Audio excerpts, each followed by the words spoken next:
வாழ்க்கையில் ஜெயிக்கணும்னு நினைக்கிறது தப்பு இல்லை மக்களே. ஆனால் ஜெயிக்கணுன்ற எண்ணத்தை மட்டுமே வச்சு சக்ஸஸ் கிடச்சிருன்ற அந்த எண்ண ஓட்டமே ரொம்ப தப்புன்னு சொல்லுவேன். அது மட்டும் இல்லாமல் சக்ஸஸ் கிடச்சதுக்கு அப்புறமா அடுத்து வர ஃபெயிலியர்ஸையும் ஏற்றுக்கணும். அதை ஏற்றுக்காமல் சக்ஸஸ் மட்டும்தான் வேணும், ஃபெயிலியர் எனக்கு வேணான்னு சொல்லிட்டு ரிஜெக்ட் பண்ணாலுமே அந்த ரிஜெக்ஷனே மனுஷனை மொத்தமாக ரிஜெக்ட் பண்ணிடும் சக்ஸஸ்ன்ற அந்த ஜேர்னிலேருந்தே. ஏன்னா சக்ஸஸும் சரி ஃபெயிலியரும் சரி ரெண்டுமே வந்துட்டு ஒரு ஜேர்னின்னு தான் சொல்லுவேன். அதில் மேடு பள்ளங்கள், ஏமாற்றங்கள், சந்தோஷங்கள் எல்லாமே வந்துட்டு சேர்ந்து தான் இருக்கும்.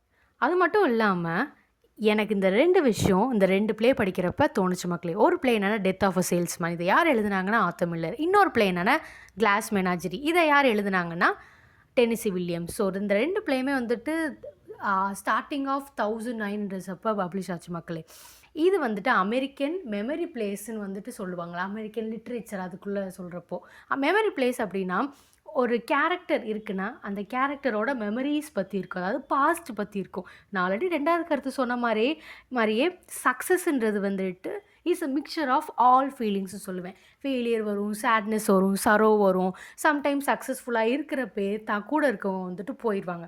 ஒரு சில நேரங்களில் ஃபெயிலியராக இருக்கப்போ போவாங்க, ஒரு சில நேரங்களில் சக்ஸஸ் ஆனதுக்கப்புறம் போவாங்க. ஏன்னா அந்தந்த சூழல் பொறுத்து மாறும். ஸோ அந்த மாதிரியான விஷயம் வந்துட்டு ஒரு மனுஷங்களோட எண்ணம் இருக்கும் இல்லையா, மெமரியாக இருக்கும் இல்லையா, அந்த பாஸ்ட் விஷயத்தை பற்றி அந்த ப்ளே ஃபுல்லாக சொல்கிறது தான் மெமரி ப்ளே. இந்த 2 ப்ளேயுமே அப்படி தான் இருக்கும் மக்களே. இந்த 2 ப்ளேக்கான ஒரு ஒத்துமை என்னென்னா சக்ஸஸ் பற்றி நினைக்கிற விதம். சக்ஸஸ்ன்றது வந்துட்டு ஒரு பர்சன் ஒரு வாழ்க்கையில் அடைகிறாங்க அப்படின்னா அது எதை குறிக்கும்? பணத்தை குறிக்குமா, இல்லை பேரை குறிக்குமா, இல்லை சொந்த பந்தங்களை வந்துட்டு சாட்டிஸ்ஃபைங் பண்ணுறதை வந்துட்டு குறிக்குமா? எதுவுமே குறிக்காது. ஏன்னா இது எல்லாமே சேர்ந்து வர்றது ஒரு எக்ஸ்பீரியன்ஸு சொல்லுவோம். அந்த எக்ஸ்பீரியன்ஸ் எப்படி கிடைக்கும்? இந்த ஜேர்னியில் தான் கிடைக்கும். அந்த ஜேர்னியை தான் நம்ம என்ன சொல்லுவோம்? சக்ஸஸ்ன்னு சொல்லுவோம். ஏன்னா சக்ஸஸ்ன்றதை எதை வச்சுமே நம்மளால் டிஃபைன் பண்ண முடியாது மக்களே.